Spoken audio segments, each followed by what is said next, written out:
We're here now with Matt Kelly, who's the CEO of JBG Smith, which I think is the largest real estate company based in the Washington area. Is that right? One of them, yes. You're not the largest? I thought you were the largest. Well, Avalon Bay is based here as well, and they're larger than we are, but we're the largest focused primarily on the Washington, D.C. metro area. Okay. You are a native of St. Louis, graduate of Dartmouth and Harvard Business School. You've been in the private equity world and the investment banking world, and now you're in the real estate world. Right. So let's talk about real estate for a moment. You were, I think, instrumental in helping to persuade Amazon to come here. You have a relationship with them. Has anything been affected in that relationship because of the coronavirus? No, not thus far.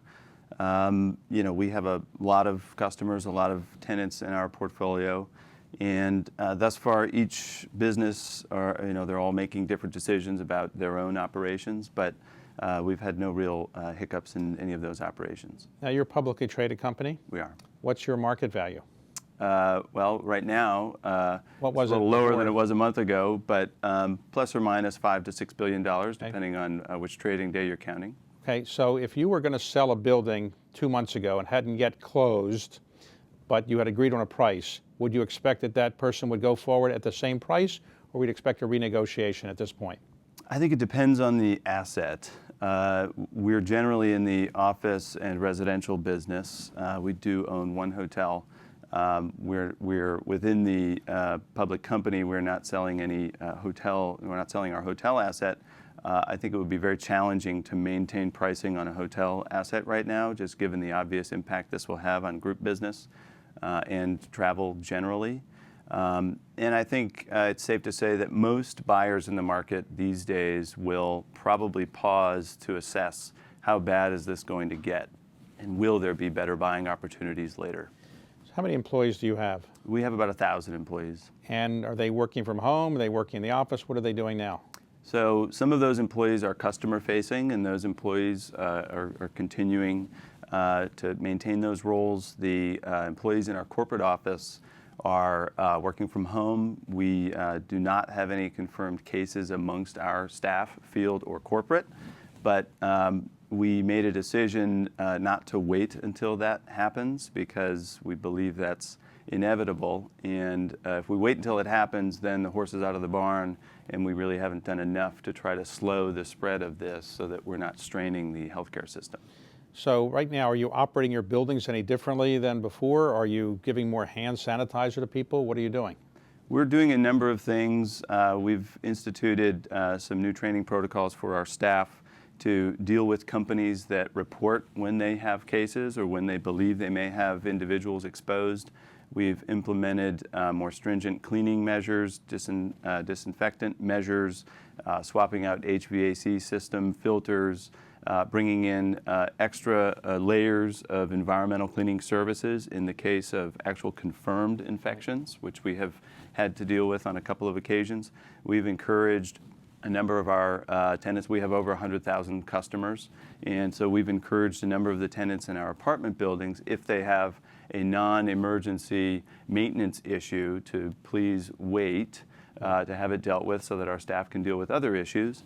And if they themselves are symptomatic in any way, to please deal with issues via email or via phone. And we do have protective equipment for all of our staff members to the extent they have to go into a space that has been impacted. Right. So the company's name JBG Smith, not Kelly. Right. Who is J, who is B, who is G, and who is Smith? So JB and G were the original founders of the JBG companies. So it's Ben Jacobs, Donald Brown, and Joe Gildenhorn. And then Smith is the name of the original Charles E. Smith company that was founded in the mid-1940s. And as some people may know, the two, JBG and Smith, were merged in 2017 in a public transaction that now created this larger entity. Okay. So on Amazon, as I mentioned earlier, you were involved in maybe persuading Jeff Bezos and his team to come here. Did you meet with Jeff Bezos in the course of that? So I actually met with Jeff Bezos at the Economic Club dinner, and it was not a business conversation or a business meeting. It was a short interaction and mostly the kind of small talk you would imagine in that sort of setting.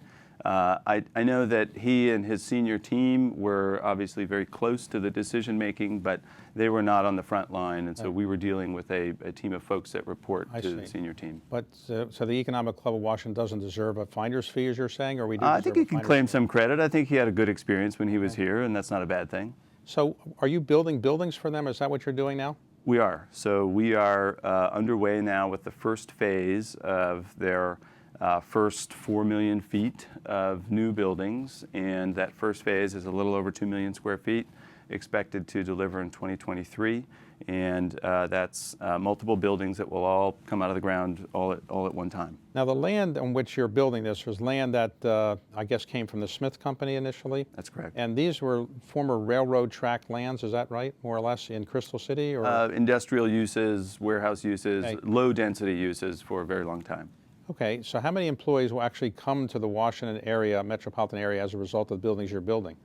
So if you do kind of simple math around average space utilization, the first phase ought to be able to accommodate somewhere in the range of 10 to 12,000 people. And the second phase will be similar in size. And so it should go a long way towards accommodating the first wave of their significant growth. Now, if I was looking for office space now and I called you up and said, I really want to get some space now, would I get a lower price than I would have a month ago? I don't think so.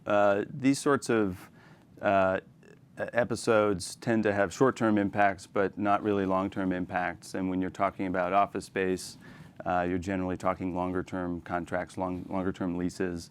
And unless this is a prolonged, many years level downturn, I wouldn't expect to see an impact. I thought you would say, yes, come in and talk to me and we'll probably get you a pretty good deal. You wouldn't say that, though. We can get you a good deal, but I wouldn't say it's cheaper than it would have been a month ago. Okay. And today, I assume you're not going to be selling anything at today's prices, because I assume the price will be lower than they would have been a couple months ago, or they will be maybe in 6 months from now? I think that remains to be seen. It's still very early, and I think that's a trend we plan to watch. We are in the market now with a handful of assets for sale, which is part of an ongoing recycling program that we have, and we'll have to watch it closely. Let me ask you to explain this to some people who may not follow the real estate market. Historically, Washington was thought to be a really good office market because you had the federal government here, lots of lawyers, lots of lobbyists and so forth. But lawyers now don't have secretaries so much, and lawyers are having no libraries anymore. So are you finding that there's a contraction in the space lawyers and other Washington professionals are needing? So that trend has really been unfolding over the last decade, and essentially what did happen, over 95 of the MLaw 100 top law firms have already done this, is they did take less space per person. And we've seen that trend really wash through the market. It has happened in most sectors.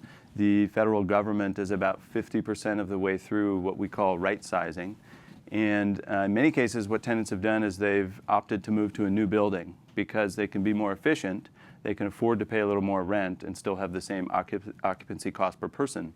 That's left behind a decent amount of vacancy in some of these 20, 30-year-old commodity A buildings. And that has put some strain on the ability to grow rents in that tier of the market. That's one of the reasons why over the last 2 years, we've substantially exited most of our holdings in that tier of the market. And because we think that's a much more challenged space and probably will be for several more years. So if I wanted to invest in the real estate market in the Washington area, what should I do other than buy your stock? What is the best growth area? I think a lot of the emerging infill neighborhoods within the Washington metro area are really exciting and attractive. They're becoming better amenitized, more restaurants, bars, things to do, more housing. National Landing, where we're very concentrated and focused around Amazon's growth, is going to change dramatically in the next few years. And so a lot of these newly emerging neighborhoods have a lot to offer for people who want to put their business there or want to live there as a renter. Now, you have a beard, which makes you look a little older, and you have some gray hair in the beard, but you're very young. You're in your 40s. Yeah. So how did you rise up to run such a big company in your 40s? Just smarter than everybody else, harder working, luckier? No, it is probably a combination of a number of different things, and I'm sure luck always has something to do with it. But I'm one of the few people from my business school class who is still working at the same company that I started with after business school. JBG has always been, and now JBG Smith has always been a very dynamic and fast-moving, evolving company. Okay. And it's always been a great match, I think, for the skills that I bring to the table.